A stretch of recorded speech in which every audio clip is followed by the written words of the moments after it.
सोलापूर जिल्ह्यातील एकाही नगरपालिकामध्ये रोहित पवारांना पक्षाचे संपूर्ण पॅनल उभा करता आलं नाहीये अशी टीका ग्रामविकास मंत्री जयकुमार गोरे यांनी केली आहे।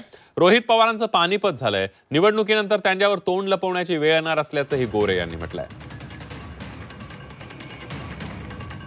एकाही नगरपालिकेत स्वतःचं पॅनल उभं करू शकत नाही।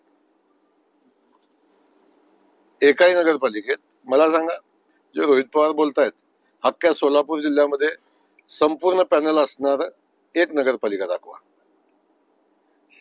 जो जिल्हा त्यांचा बालेकिल्ला पवार साहेबांचा बालेकिल्ला म्हणून ओळखला जायचा, एक पॅनल दाखवा की ते 100% त्यांच्या चिन्हावर उभा आहे। आणि दुसऱ्यावर ब्लेम करून स्वतःचं राजकारण चालतंय असं जर वाटत असेल तर सवंग लोकप्रियतेसाठी किंवा टीव्हीवर दिसण्यासाठी केलेला कार्यक्रम हा निवडणुकीत कधीच चालत नाही। त्यामुळे निवडणुकीच्या दिवशी तोंड लपवायची वेळ येते, ती वेळ येणार आहे आता।